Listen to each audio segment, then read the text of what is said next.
So, hello everyone. Today we're here with Sonia, and she is going to share with us a little bit about her story, which I'm so excited for you to hear because it's definitely an inspiring one. And so, for background, Sonia and I worked together, well, we finished working together only like a month ago, right? Yeah, very recent. Yeah, very recent. So yeah, she is about a month out from finishing one-to-one counseling, and I'm excited for you guys to get to hear kind of what her journey was like and a little bit more about her story. So, Sonia, I'd love if you can start by just kind of explaining what your relationship with food was like prior to doing this program. Yeah, absolutely.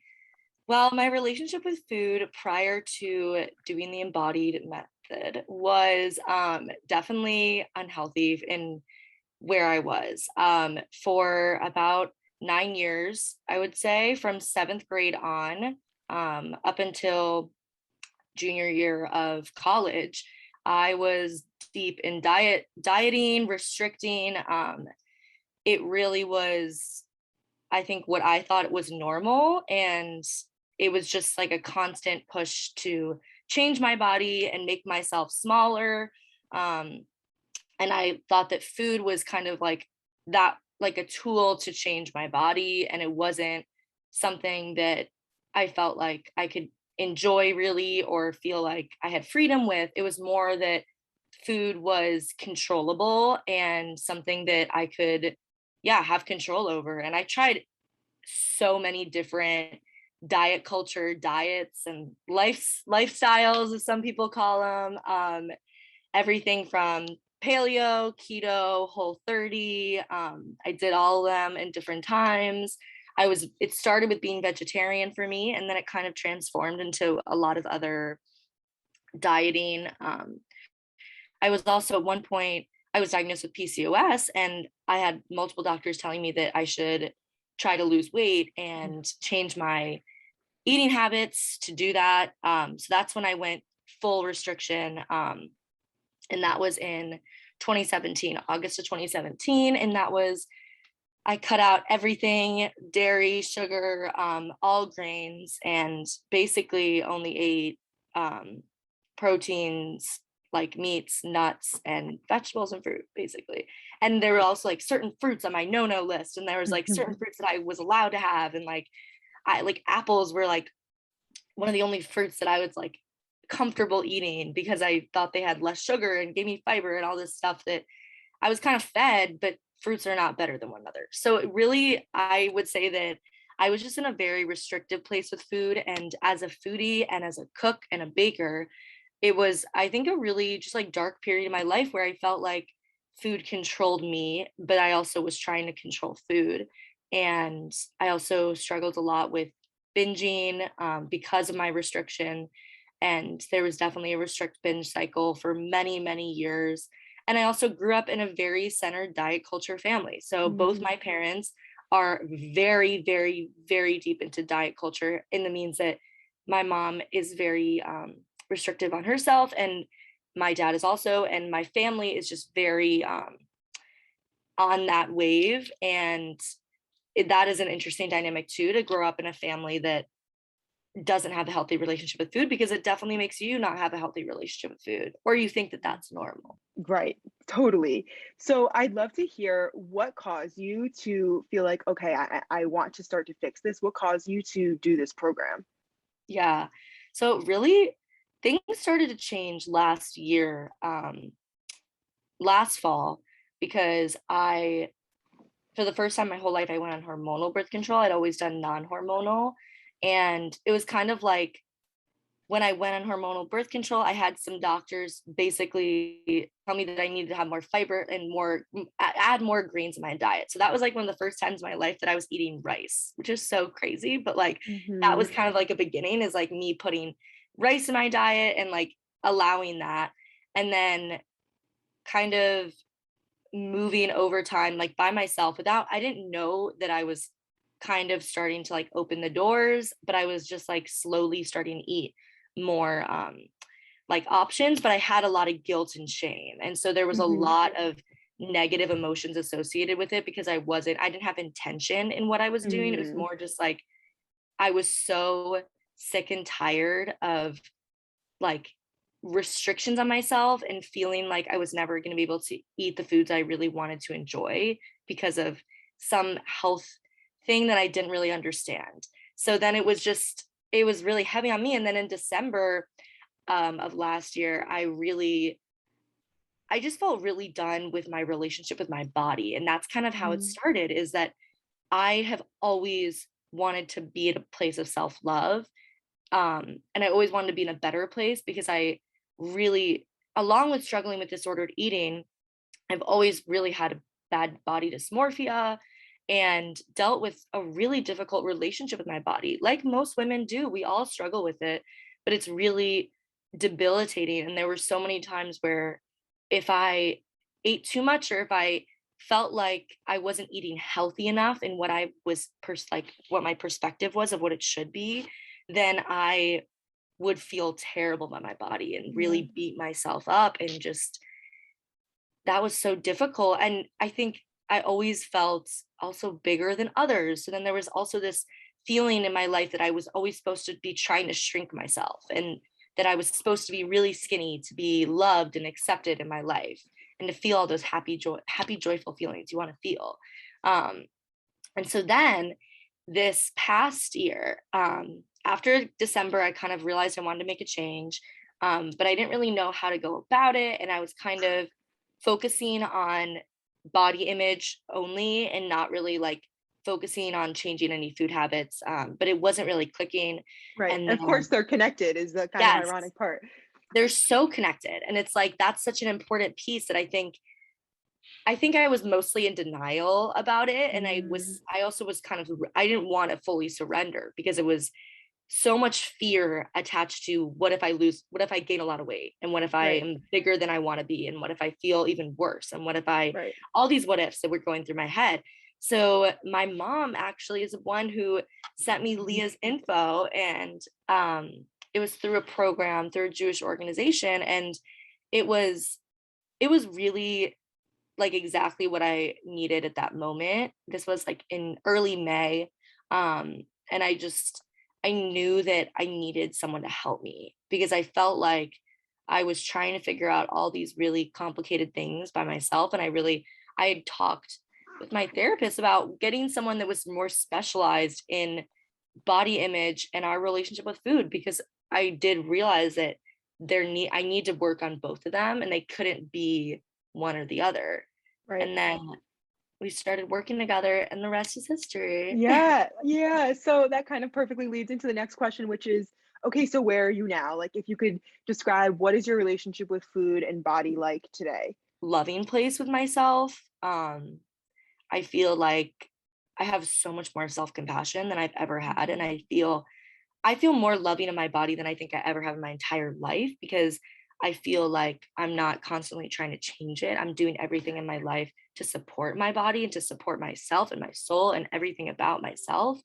And it's just like I've gotten to a place where things are really exciting because I get to do all these things that don't feel as it used to kind of feel like kind of a life or death situation sometimes, where like if I didn't eat the exact way that I was supposed to, that like bad things would happen to me. Right, right. And that fear like has really been taken down because a lot of the work that we have done together is like breaking down that barrier of fear and like Mhm. showing yourself that you can have sugar and that you can enjoy amazing sweets, and that you can enjoy all different food groups and all different types of food, and they all can have a place in your life, and that you don't have to be scared of those added sugars and added things that like the world demonizes to make money off of us. And it's become much more clear to me that I'm so much happier when I feel free to eat whatever I'm desiring, whatever I want, um, however I feel drawn. Um, and I think that's lended itself in a lot of areas of my life. I feel much Mm. more like confident in my own skin because I feel like I've owned that my body isn't supposed to be really small. And that's not what my body is happy at. And the Yeah. reality is that I needed to kind of let go and surrender and just trust that my body is going to take care of me and going to make the best choices for me. And that my body doesn't need to be like watched over, and that it's not out to get me, and that it's really trying to take care of me and help me be what I want to do in this world, and like do all the fun things and enjoy people around me and all that stuff. And I really can't do that if I'm constantly thinking about the food excess and the lack of food that I had in my life before I started intuitive eating. And it's been an entire life changer for me. I think it's just really shifted my perspective. Yes, I love working together. It's just like, it's really changed everything for me and how I feel about myself and how I navigate that with others. And it's just crazy how things have changed so much. And now it's like, this is my first holidays as like an intuitive eater. And I'm just like, I'm so excited to like eat and enjoy the food, like not feel like I have to do anything to earn it or anything to work it off in any way, or that I don't have to do anything after to in some way reverse. I get to just enjoy the food and just be in that, and life moves forward. Like it's not, it always was used to be something where like there's such a push to like detox and cleanse. It just, now I completely understand that that's actually the opposite of what my body wants and not what my body is going to feel good about. Yeah. Oh my God, Sonia, you're sharing so much wisdom right now. It's blowing my mind. What would you tell someone who's on the fence about intuitive eating? You know, like these people who are like, oh, if I just ate anything, you know, if I let myself eat anything, then how would that ever work? What would you tell someone who's in this boat right now? I would tell them that it's totally natural and normal to feel scared, because I felt honestly really, really scared, like Yeah. scared shitless. And it was like, it was a really difficult thing to move through, because there's a lot of times where I did feel drawn to go back. It was not a perfect I journey. remember. Yeah. I Yeah, remember you there were messaging multiple me. times. Yeah. There were multiple times where I felt drawn to go back to restriction, where I was like, is this right? Is this right? I'm freaking out. And I think a lot of times in those moments, it was really about controlling my body to please others. And the reality is that you kind of have to decide for yourself what you want to get out of this life. Like, I don't know, I always think about how there's this like quote that's like, this isn't your practice life, you get one life. Like, this is your one time to really go into enjoy every moment of what you're living. And when I thought about how much time I spent not only trying to eat in a very, very restricted like list of items that were okay, and so many things that were just like, oh, you can't have those, like that time and energy that your brain spends on that, it takes away so much of your life in that moment. And I think when you're deep in it, it feels really heavy and important. But the more, and it takes it like little steps, but the more that you surrender and in little ways allow yourself more freedom, even just like we would start with like one item and like Yeah. allowing one item back. For me, Yeah. it was like, I needed to kind of make peace with candy, and like Yes. I needed to really allow sugar in every capacity and Hmm. every day. And I continue to do that because I know that my body starts to understand that it's acceptable, and so it doesn't need to feel like I always need to have it, because that's so important, is creating that relationship with yourself. Right. And I would just say that if you're on the fence, honestly, I would say think about what would look better, if like what would be your ideal situation if you went into intuitive eating and worked on your relationship with your body and food, and how amazing that could be and how freeing that could be for you.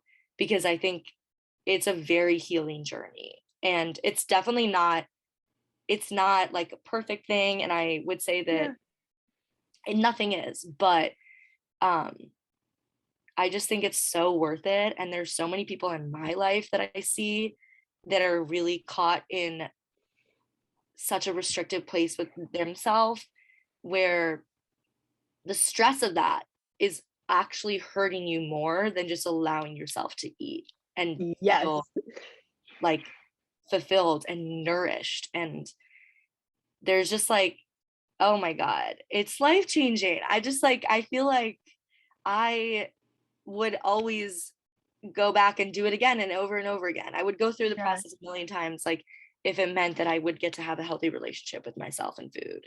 Yeah, yeah. Gosh, Sonia, it's so inspiring. And I love what you share about your specific story with sugar being that like that was like the big focus. And when we did those experiments, introducing candy back in, like if you're comfortable sharing, like the fear is, oh no, I won't be able to control myself around it, I'll be addicted. But what was the reality? Yeah, I mean, the reality was that my body wasn't going to eat until I was like feeling awful. Like my body was very aware of what was going on. And like, because I allowed myself to eat it, it didn't feel so off limits where I felt like I had to like binge it or like I had to make it all go away because I couldn't control myself around it in the house. That's kind of the attitude that I was raised in. Like my house always kind of had that, and my parents experienced that a lot. And I definitely felt that because it was also this feeling that if you don't, it's like if I didn't eat it now, then like I'd be out of control and then I would eat it so much that I wouldn't be able to control myself. But it was actually crazy how the opposite really happened. That when I allowed myself and really said, "Oh, I can eat it whenever I want." I mean, they're still sitting in my kitchen. Like they're Yes. really still there.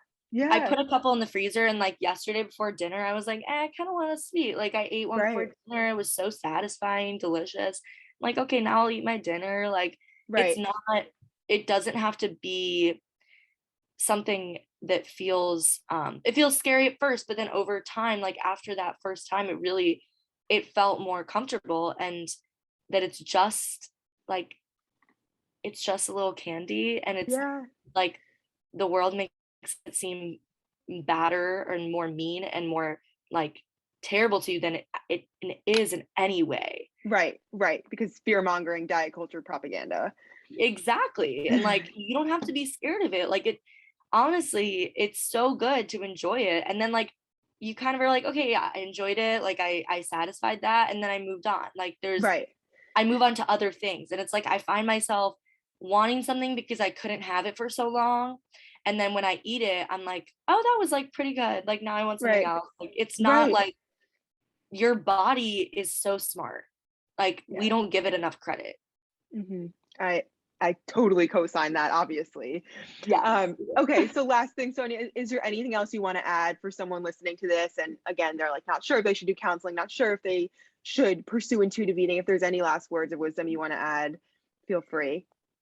I would just say that like everyone can really have their own journey with it. Like obviously I had certain things that were harder for me and certain things that I wanted to work on more, but you can really get out of this whatever you really want. And I would say like, Leah, you're so good about like helping people, whatever you want to focus on, like she will work with you on that and make it very focused on your goals in the process.